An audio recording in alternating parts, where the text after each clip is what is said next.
श्री द्वारिकाधीश की जय। भक्त नरसिंह મહેતાની હુંડી સ્વીકાર કરનાર ભગવાન સામરસા શેઠ કે જે ભગવાન દ્વારકાધીશ સ્વરૂપ છે તેના ચરણોમાં પ્રાર્થના સહ યસ્યાંગે ભૃગુલક્ષ્મ કૌસ્તુભમણિ સ્વગવૈ જયંતીમ ફણી कच्चोमल्लसमस्वनाभिकमलं यज्ञोपवीतं बलं शङ्खं चक्रगदे च पद्मसुखदा नन्दादया पार्षद राजन्ते चरणाश्रितो यदुपते त्वं द्वारिकेशं भजे। भगवान सामरसा શેઠના ચરણોમાં કોટી કોટી વંદન। સામળિયા શેઠ की जय।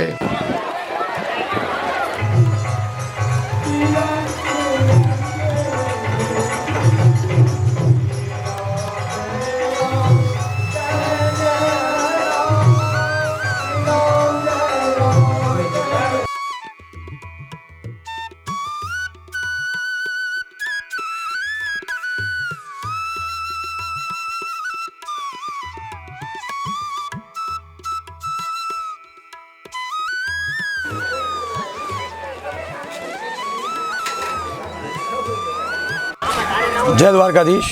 आज हम द्वारका तीर्थ में विराजमान हैं।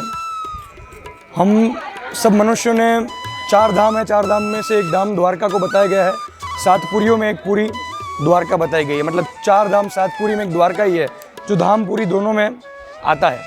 परंतु आज हम द्वारकाधीश मतलब श्री कृष्ण के बारे में जानने नहीं आए हैं। आज हम गोमती के बारे में जानेंगे। जो गोमती का निर्माण स्वयं ऋषि मुनियों के द्वारा हुआ गया है।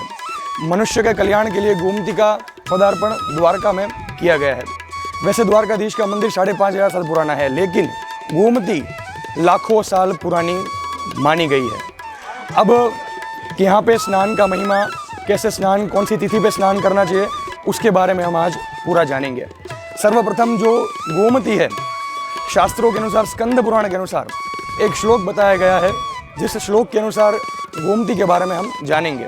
उस श्लोक के अनुसार गोमती गोमय स्नानम गौदानम गोपी चंदनम दर्शनम गोपीनाथस्य गकार पंच दुर्लभा। मतलब द्वारका में ऐसी ग नाम से शुरू होने वाली 5 वस्तुएं बताई गई है, जिसमें प्रथम गोमती, इसमें प्रथम गोमती का उल्लेख स्कंद पुराण के अंदर बताया गया है। अब जो गोमती है वो उनका पदार्पण कैसे होता है। जब स्कंद पुराण के अनुसार संकादिक मुनि थे, उन संकादिक मुनियों ने लाखों साल तक तपस्या करी। तपस्या करने के बाद भी उनको मुक्ति मिली नहीं। तब जाके वो नारायण के पास जाते हैं।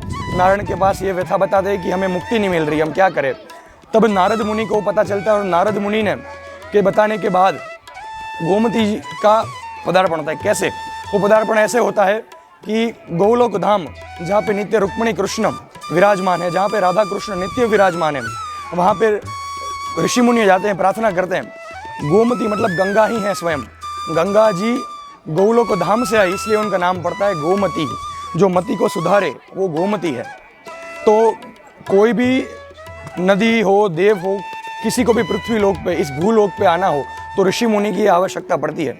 इसलिए ये ऋषि मुनियों में से एक राम जी के जो कुल गुरु है वशिष्ठ ऋषि गोमती का पदार्पण द्वारका में करवाते हैं।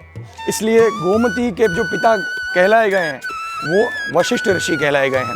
जब माता गोमती का यहाँ पदार्पण होता है, उसके बाद जैसे ही यहाँ पे संकादिक मुनियों ने स्नान आदि करके, जैसे ही उन्होंने यहाँ पे 3 अर्घ्य दान दिया। द्वारका में स्नान के बाद अर्घ्य देने का महिमा है। क्यों? क्योंकि जैसे ही 3 अर्घ्य दान यहाँ पे उन्होंने दिया, साक्षात लक्ष्मी नारायण का उन्हें दर्शन होता है।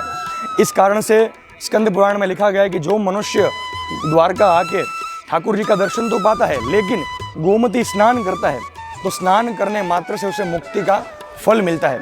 इसलिए इकलौती ऐसी अनेक नदियाँ बताई गई हैं जहाँ पे हमें स्नान करना चाहिए। गंगा है, यमुना है, वहाँ स्नान करने से हमारे पाप धुलते हैं, और एक गोमती ही है जिनके स्नान करने मात्र से मुक्ति प्रदान हमें होती है। इसलिए कभी भी आप द्वारका आओ, पधारो तो गोमती का स्नान ज़रूर करिएगा। अब द्वापर युग आता है। द्वापर युग आता है गोमती का महिमा और बढ़ जाता है। क्यों?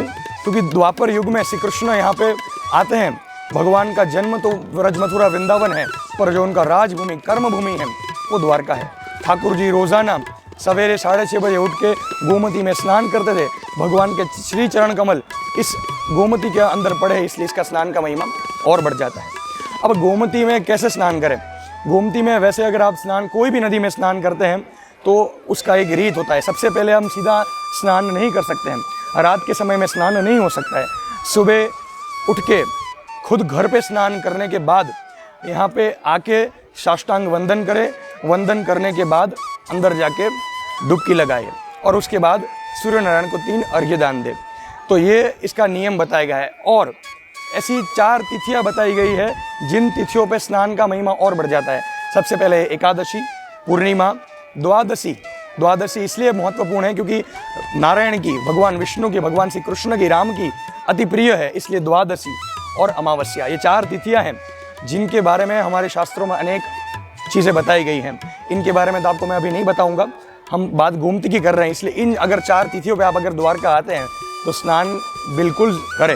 ये गोमती जो है इसका जो मूल स्रोत है, यहाँ से करीबन 30 किलोमीटर दूर मूड गोमता है जहाँ से गोमती आती है।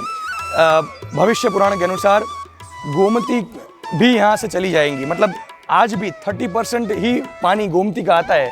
मूल जो गोमती का पानी है वो समुद्र देव का पूरा आता है, मतलब समुद्र नारायण और गोमती के बीच विवाह हुआ था। इस कारण से आप यहाँ पे गोमती समुद्र में जाती है, ऐसा भी आप देख पाओगे। तो जो मूल है वो मूड गोमता है गोमती का। तो भविष्य पुराण के अनुसार जिस दिन यहाँ से गोमती इस भूलोक से, इस पृथ्वीलोक से चली जाएगी, उस दिन से प्रलय चालू होने वाला है। ये मैंने आपको पूरा गोमती के बारे में बताया गया है। कभी भी आप द्वारका आए तो गोमती में ज़रूर स्नान करें। जय माँ गोमती, जय द्वारकाधीश।